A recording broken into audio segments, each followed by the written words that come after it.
लोग को क्या करना है, अपनी ज्योतिया को आगे रखिए, हाथ में अक्षत और फूल लीजिए, ज्योतिवाहन भगवान का ध्यान कीजिए और कहानी सुनिए।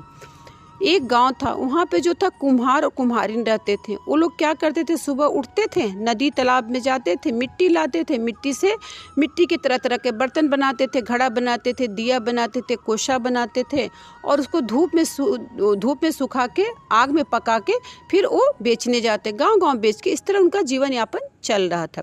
कुछ समय के पश्चात पता चलता है कि जो कुम्हारिन होती है वो गर्भवती है। कुम्हार को बड़ा खुशी होता है। धीरे धीरे समय व्यतीत होने लगता है। 9वें महीना में जो कुम्हारिन होती है बहुत ही सुंदर पुत्र को जन्म देती है। जिस दिन पुत्र की छठी होती है, छठी की पूरी तैयारी जो कुम्हारिन हो बहुत ही हर्ष उल्लास के साथ करती है। शाम का टाइम होता है, वो बच्चे को अपने गोद में लेती है और छठी के पूजन के लिए बैठ जाती है। तब तक उसके जो बच्चा रहता है उसका प्राण निकल जाता है, वो मृत्यु को प्राप्त हो जाता है। कुम्हारिन जो होती है विलाप करने लगती है, रोने लगती है और भगवान से कहती है, हे भगवान, आपने मेरे साथ कुछ भी अच्छा नहीं किया, आपने एक पुत्र दिया वो भी ले लिया। इस तरह कुम्हार और कुम्हारिन दोनों दुखी होने लगते हैं। उनका किसी भी काम में मन नहीं लगता है। 1 महीने तक वो कुछ भी काम नहीं करते हैं। जो भी उनके घर में होता है उसको खा पी के अपना जीवन यापन करते हैं। फिर धीरे धीरे घर का जो सामान होता है वो ख़त्म हो जाता है। फिर कुम्हारिन क्या करती है, दिया बनाना शुरू करती है।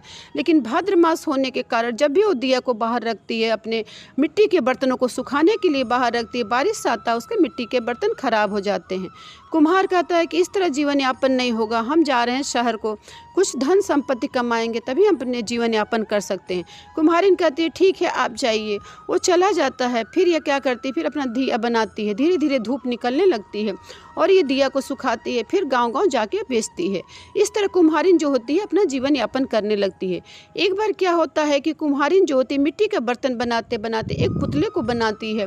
बहुत सुंदर उसकी आँख बनाती है, मुँह बनाती है, होठ बनाती है, सब कुछ उसके अंग बनाती है, हाथ पाँव बनाती है। तो उसको क्या करती है, जब बना लेती है तो उसको वो अपना पुत्र मानने लगती है। उससे लाड़ लगाती है, प्यार लगाती है, उसको काजल लगाती है, टीका लगाती है और उसको छिपा के रखती है ताकि किसी की नज़र न लगे। उसको खाना खिलाती है, डांटती भी है। तो इस तरह कुम्हारिन है जो है मिट्टी के जो पुतले में अपने पुत्र को देख अपनी ममता को उसी में वो तलाश करती है। और जब मिट्टी को बर्तन के बेचने के लिए जाती है तो उस पुतले को कंधे पे बांध लेती है।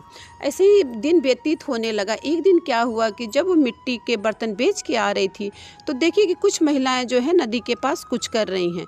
उसने पूछा कि ये लोग क्या कर रहे हैं। सोचा कि क्या कर रहे हैं, चलो देखते हैं। जाके जब उन्होंने महिलाओं से पूछा कि आप लोग क्या कर रही हैं, तब उन्होंने कहा कि हम लोग ज्योतिया व्रत का नहाए खाए कर रहे हैं। तो उसने पूछा कि ये क्या व्रत है, किस देवता का व्रत है। तो उन्होंने कहा कि ये ज्योतिवाहन भगवान का व्रत है। ये जो औरतें होती हैं अपने पुत्र की लंबी आयु के लिए रहती हैं, अपने सुहाग के लिए रहती हैं। इस व्रत का बहुत ही महत्व है, बहुत ही नियम धर्म और बहुत ही कठिन व्रत है। तो पूछती है व्रत कैसे किया जाता है, इसका क्या लाभ है। सब कुछ महिलाएं जो होती हैं वृत्तांत से बताती हैं। कहते हैं कि अश्विनी मास के 7वीं के दिन नहाए खाए करते हैं, 8वीं के दिन इस पे का व्रत रहते हैं और 9वीं के दिन पारण करते हैं। सब बताती है। तो कुम्हारिन कहती अरे मेरे पास भी तो मिट्टी का पुतला पुत्र है, हम भी इसके लिए व्रत रखेंगे। तो वो क्या करती है, नहाए खाए उसी दिन से शुरू कर देती है। और जिस दिन वो व्रत रहती है उस दिन भी क्या करती है, मिट्टी के बर्तन को बेचने के लिए जाती है। जब वो बर्तन बेच के लौटती है तो उसके पीठ पे हलचल होती है। तो कहती ये क्या हो रहा है, हमको भ्रम हो रहा है। फिर वो आगे बढ़ने लगती है तो उसको लगता है कि कोई उसके पीठ पे पैर मार रहा है। फिर वो पुतले को आगे लाती है तो देखती है कि वो बच्चा खिलखिला रहा है और तरह तरह के मुंह बना रहा है। कुम्हारिन बड़ी खुश होती है और सोचती है कि हे भगवान, ज्योतिवाहन भगवान इतने महान है कि इस पुतले में भी प्राण डाल दिए। फिर वो जाती है, व्रत बहुत ही निष्ठा के साथ रहती है। जिस दिन पारण होता है उस दिन क्या होता है कि वो कुम्हार को याद करती है, कहती है अगर वो यहाँ होते तो इस पुत्र को देख के वो कितने खुश होते। यही सोच के ज्योतिवाहन भगवान का ध्यान करती है। ध्यान करते करते अपना फिर पारण की तैयारी करती। उधर से कुम्हार उसी दिन चलने के लिए तैयार होता है। जो भी धन संपदा होता है उसको वो बांधता है और रास्ते में खाने के लिए वो लिट्टी बनाता है, लेके आगे बढ़ने लगता है। उतने में जंगल में कुछ लुटेरे जो होते हैं उसके धन संपत्ति को छीन लेते हैं। फिर वो आगे बढ़ने लगता है।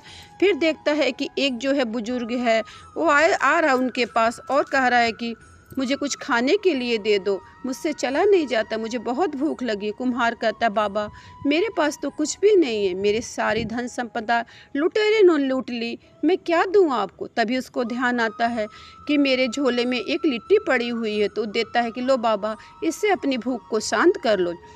जब वो साधु उस लिट्टी को लेते हैं, आधा खाते हैं, आधा उसको देते हैं, कहते हैं कि नहीं तुम रख लो, क्योंकि तुम्हारा सफ़र अभी बहुत लंबा है, तुम्हें भूख लग सकती है। कुम्हार उस लिट्टी को रख लेता है और आगे चलने लगता है। जब अपने घर पहुंचता है तो उसकी पत्नी जो है अपने पति को देख के बहुत ही प्रसन्न होती है। जब वो पुत्र को खेलता हुआ देखता है तो पूछता है कि ये पुत्र कहाँ से आए, बच्चा किसका है। तो सारा वृत्तांत जो होता है अपने पति को बताती है, कहती है कि ज्योतिवाहन भगवान की कृपा से मुझे पुत्र की प्राप्ति हुई है। वो दोनों पति पत्नी बहुत खुश होते हैं। तभी कहता है कुम्हार कि मुझे कुछ खाने को दो, क्योंकि मुझे भूख लगी हुई। कुम्हारिन कहती है अभी मैं पारण की तैयारी कर रही हूँ। कुम्हार कहता है कि देखो मेरे झोले में एक लिट्टी पड़ी हुई, लाओ, मैं उसी को खा के अपनी भूख को शांत कर लेता है। कुम्हारिन जाती है तो देखती है कि लिट्टी की जगह हीरे जवाहरात मोती होते हैं। तब वो कुम्हार से कहती कि आपने झूठ बोला था कि आपका धन संपत्ति लुटेरों ने लूट लिया, यहाँ पे तो बहुत हीरे जवाहरात मोतियाँ हैं। तब कुम्हार अपना सारा वृत्तांत बताता है, उस साधु का कहानी बताता है कि कैसे उसने लिट्टी मांगा और कैसे उसने इस आधी लिट्टी को हमको दिया। तब कुम्हारिन कहती कि कोई नहीं था, ये ज्योतिवाहन भगवान थे। ज्योतिवाहन भगवान ने हमें पुत्र के साथ साथ मुझे मेरा पति वापस किया, धन संपदा दिया, सब कुछ दिया। दोनों पति पत्नी मिल के क्या कहते हैं, पर जो ज्योतिवाहन भगवान होते हैं उनका धन्यवाद करते हैं। और जो कुम्हारिन रहती है वो कहती है जब तक मेरे शरीर में प्राण है तब तक हम ये ज्योतिया का व्रत करते रहेंगे और पूरी निष्ठा से करेंगे। जिस तरह ज्योतिवाहन भगवान ने उसके पुतले के में प्राण डाल के उसको पुत्र दिया, उसी तरह हर माँ का लाल अमर हो, हर माँ के लाल का पुत्र की उम्र जो है लंबी हो तथा वो दीर्घायु को प्राप्त हो तथा हर महिला का सुहाग अमर हो। ये कहानी जो सुना उसका भला हो, जो कहानी कहा उसका भला हो। अगर आप लोग को मेरी कहानी अच्छी लगी हो तो प्लीज़ मेरे इसको शेयर और लाइक करिए, और नए हैं तो सब्सक्राइब ज़रूर कर दीजिए। भगवान भोलेनाथ आप लोग की भला करें। ज्योतिया की आप लोग को बहुत बहुत मुबारकबाद। सभी लोग का सुहाग और सभी लोग की गोद हरी भरी रहे। जय भोलेनाथ।